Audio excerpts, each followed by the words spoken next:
picks up first light here and leaving Hila at Palau Ramong, and we just sailed to pick out, trying to save fuel as much as we can.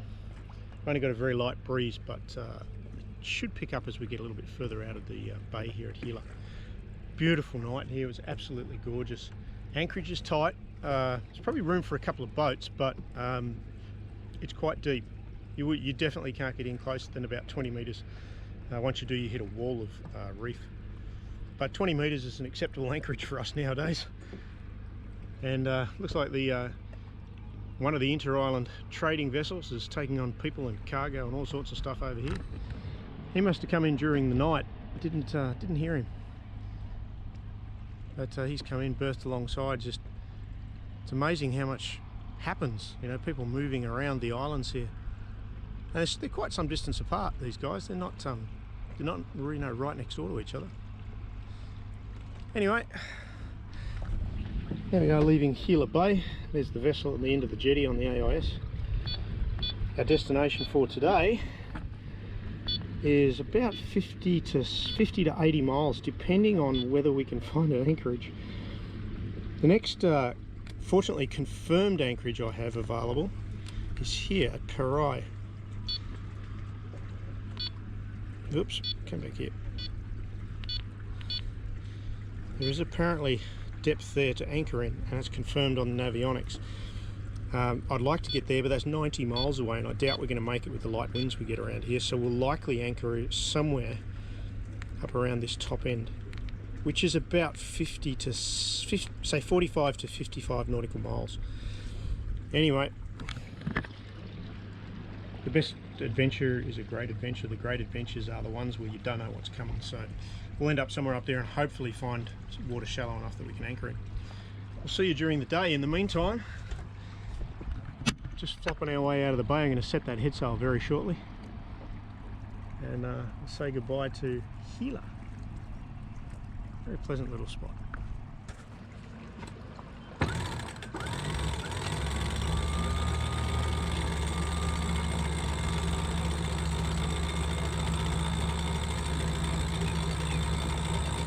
And we've laboured to produce 4.5 knots, so not too shabby.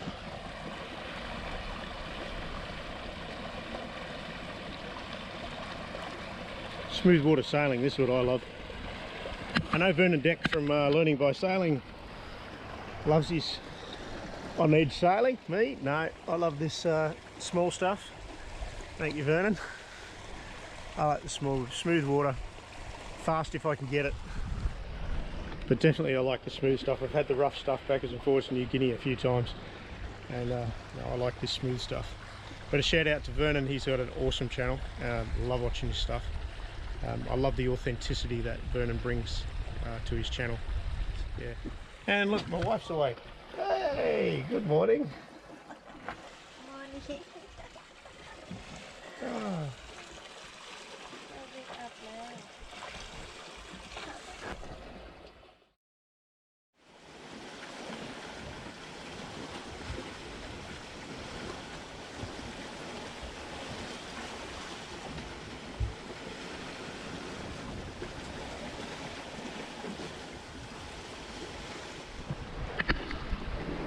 And yesterday was laundry day because we do a water maker roughly once a week when we've got clear water, and when we do that we always take the opportunity to have a nice long shower and do some laundry as well.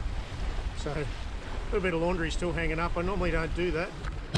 I like to have the boat ship shape when I go to sea, but I am married and you have to make compromise. Happy wife, happy life. That's what it's all about.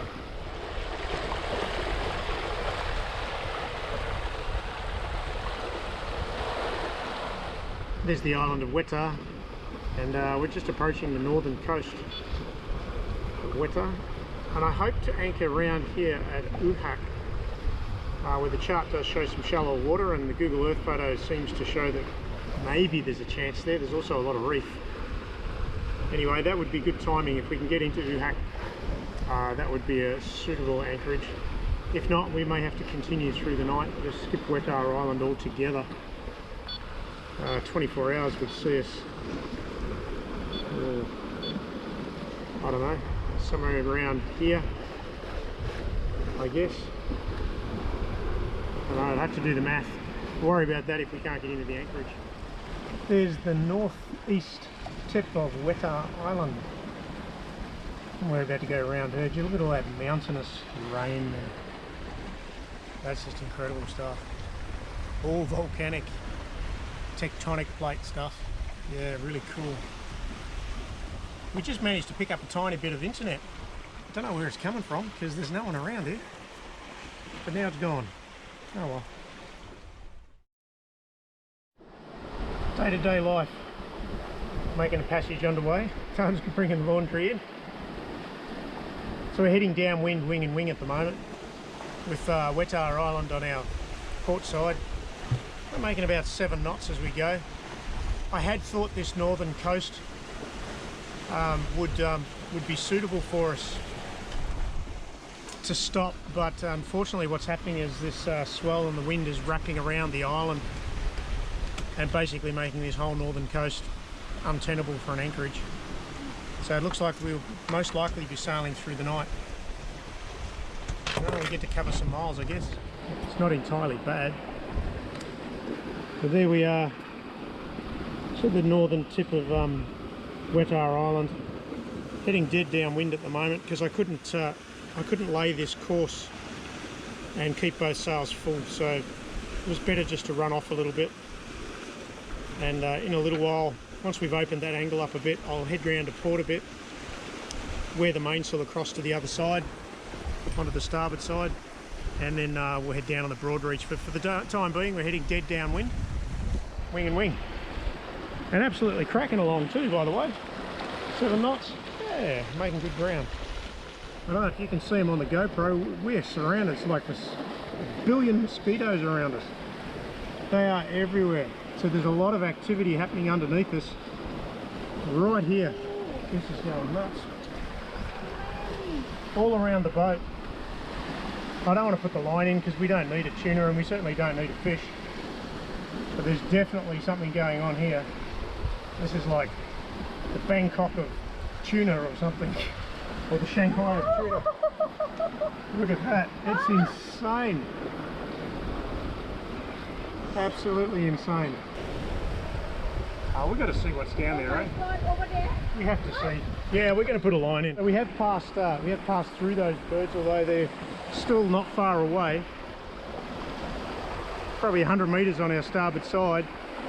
And I've chucked a line out, not because we want or need a fish, but I'm really, really curious now to see what's down there, assuming it's tuna, of course. And it might be yellowfin for real. Because I've been catching what I thought was yellowfin, but I think it's big eye. But this is extremely deep water here. It's probably 2 or 3 kilometres deep. Actually, just let me check that. Yeah, probably around about 2 kilometres deep here. And it could well be, you know, real yellowfin, in which case I wouldn't mind catching one. Anyway, let's have a look, see if something hits this line. We passed by all that tuna action and I decided to pull the line in. I don't need a fish. It was just kind of, I don't know, bravado at the time, I guess. I don't need a fish, I don't need to deal with it, especially running downwind at 7 knots. Anyway, so I brought the line in. We'll just continue sailing along the north coast of Wetar, which I thought would be suitable anchorage, but there's nothing here. But it is stunning. These mountains just fall straight into the sea. It's an amazing piece of architecture, geographical architecture. Yeah, wow. I suspect Indonesia is going to get more and more like this as we move closer and closer towards all their active volcanoes around Krakatoa and Komodo and yeah, all that ground through there. So it's just going to get more and more interesting. But wow, it's already a stunning place. The officials drive you nuts though. Everywhere we've been, the officials have had to board us. You know, once you've cleared in, that should be the end of it. You shouldn't have to clear in everywhere you go. You know, I just, Indonesia loves its bureaucracy for some reason. Anyway, it's Indonesia. We've got to do what Indonesians want us to do, so there you go. I thought once we got around the north side of Wetar Island, we'd be in the lee of Wetar Island, we'd be in calm water and calm air. That hasn't turned out to be the case at all. The wind is wrapping right around Wetar Island, now coming from east-northeast at about 30 knots. So I've had to double reef the main and leave the full headsail out, just keep that centre of effort forward, and we've been clocking along at up to 10 knots. She's absolutely flying. We're certainly doing in the 7 to 9 knot range consistently, and I regret not pulling the dinghy up now. I thought we'd have a nice leisurely sail across here today, then we'd anchor and, you know, we could use the dinghy to go ashore, but as it turns out we're going to do probably a 36, maybe 48 hour run, and conditions are up a little bit. I don't like towing the dinghy in these conditions, you know. It's could lose the dinghy, could lose it, but it's certainly too rough now to get it on deck, so it is what it is. We just have to live with it. In the meantime, we're going to have a stomping downwind sail until we get around to the lee, onto the western side of Wetar Island, and then we might find some comfort. There is an anchorage there called Karai. That looks like it may be suitable, although it does mean a dark approach. Yeah, so we might go and have a look at it. We'll be around there about maybe 9 or 10 o'clock tonight. If we can get in and it's not too deep, then I may drop the peak. Certainly, so then we can get a night's sleep before we carry on. If not, then we'll just carry on through the next 36 hours.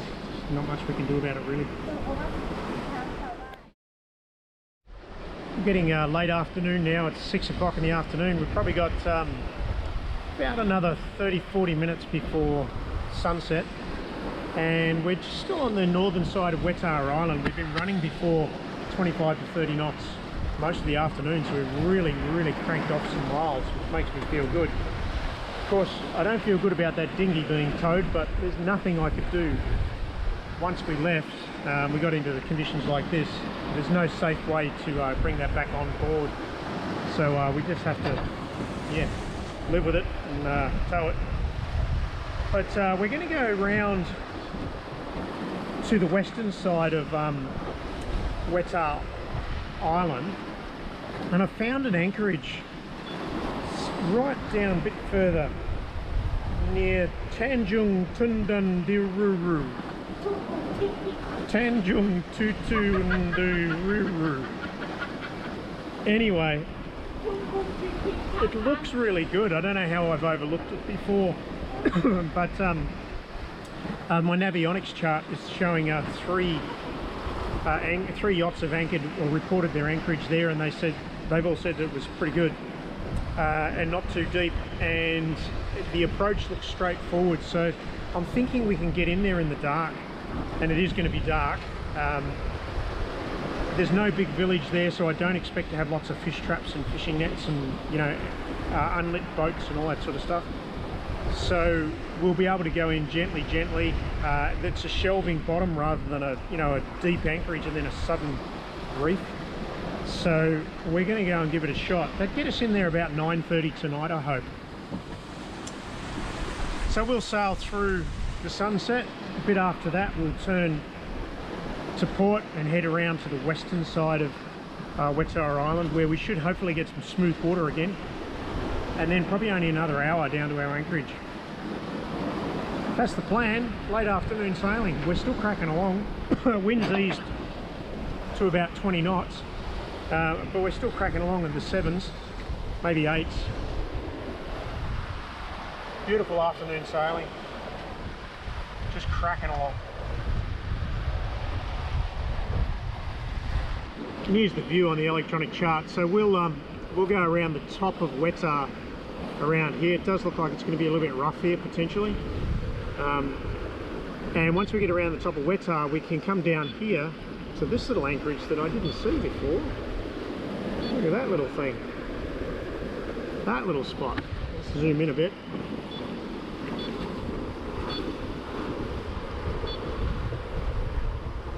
Looks to be promising, and the Google Earth photos look pretty good too. So I don't see any reason why we can't go and have a look at that. Can't say the name though. Tanjung Tutundiruru. I can't say it. No clue how you say that. My bloody GPS has gone down again, which means my main chart plotter is not, well, the chart charts are showing, but it doesn't show our position and our course and so on. So I've had to bring out the backup yet again. There's a loose connection down there somewhere and I haven't been able to identify it. I've played around with them and sprayed them, and maybe just the humidity, I don't know. Anyway, it's basically a loose connection between the GPS and the NMEA bus. So that means that that GPS is not feeding data into the system. Anyway, we've got it back up so it's working. It's just a pain in the neck. I'm so sick of it. I wish I was a marine electrician. I'd probably have it sorted like that. Anyway, just have to live with it. The chart here does say that we can expect some rough water as we go around the top northwest of Wetar Island, a place called Riong Island. And it's been pretty rough here over the last few hours, so I imagine it's going to get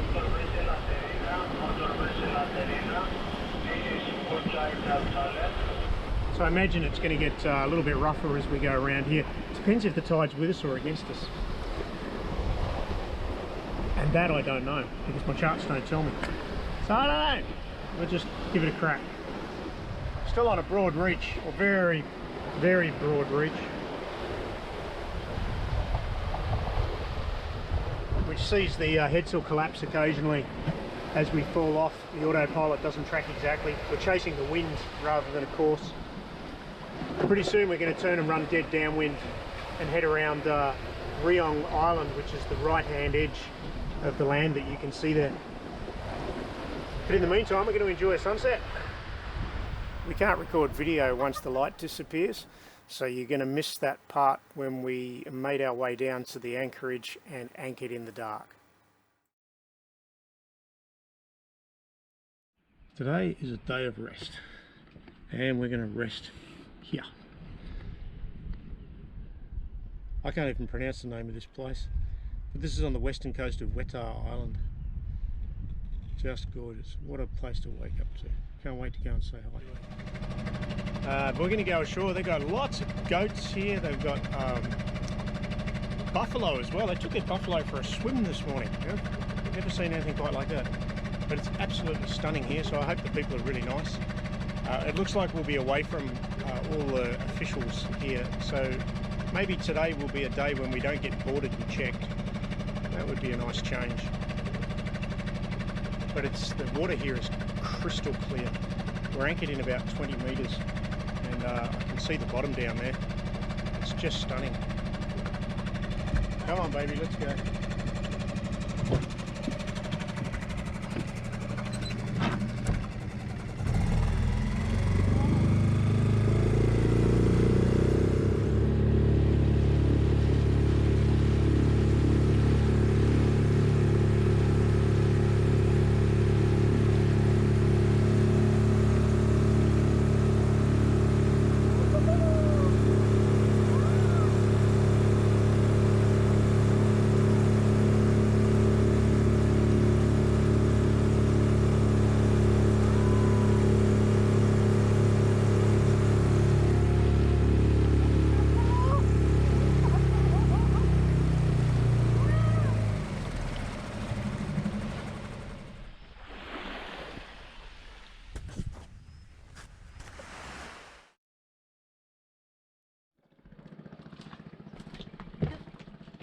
Ready?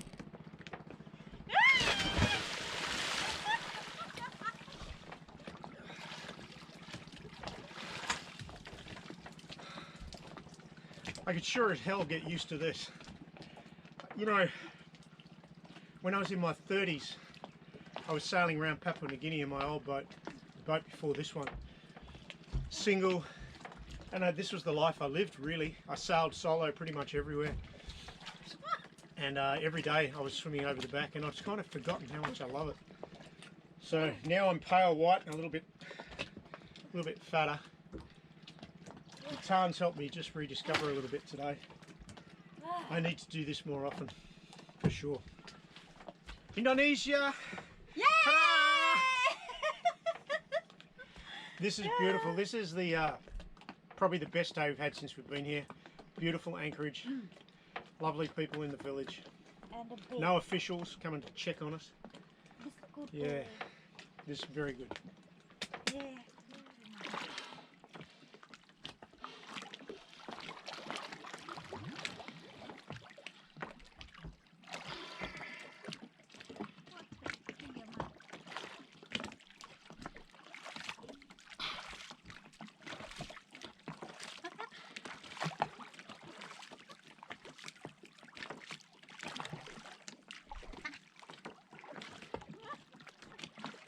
Oh, this is a good idea.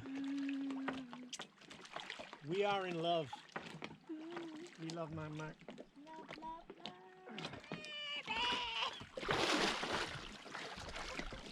Microphone. I'd love to take you for a swim Microphone. to show you the underneath of the boat, but unfortunately this GoPro is so old it's not even waterproof anymore. How cool was it to go ashore this afternoon to catch up with the people that we met this morning at their house, and be approached by a couple there, an elderly couple who run a little store on the western side of Wetar Island, and showing us photos of their friends who visited on a yacht here. And guess who it was? That was Vernon Deck from Learning Sailing by Doing, and I'm pretty sure Marie in the background there as well. So big shout out to Vernon and Marie. You guys are awesome. You know, we just love the authenticity of what you're doing, and you know, we love every episode of what you do. So, and you know, to be following here and to see the trail that you have left is encouraging for us as well to try and leave the same sort of impression that they obviously did. So yeah, big shout out to Vernon and Marie on Learning Sailing by Doing on the west coast of Wetar Island. I can't pronounce the name of this little bay. I'm sure you know which one it is. One of the best things about cruising long distance is you get you to do things in your own timing. And we loaded up the dinghy on deck and rushed around to get ready to leave here at 6 o'clock tonight so that we could do a 100-mile passage to our next anchorage that we know we can get into. And I'm still exhausted from the sail across from Hila to here, West Wetar. And I was kind of laying downstairs getting ready to go and trying to catch, you know, half an hour's sleep before we left, because I'd be at it all night and all day tomorrow. And then Tan said to me, why don't we just stay one more day? And you know, sometimes when you're tired, these things just suddenly boop into your head and a little light comes on. So she's right. So we've decided to stay tonight, have another night's sleep, and then head off tomorrow, and I'll be fresher and feel better. And we can go maybe visit our friends on the village here again tomorrow morning and see how we go. So they're just asking me with hand signals there, are we still leaving today? I said, no, we're sleeping. So I think we'll see them again in the morning. Beautiful people. Anyway, we're just hugging down or settling in for a beautiful night in an absolutely calm anchorage, in the shadow of Vernon Deck and Marie from Learning Sailing by Doing. So it was good enough for them, it's good enough for us. Good night, Vernon. Good night, Marie.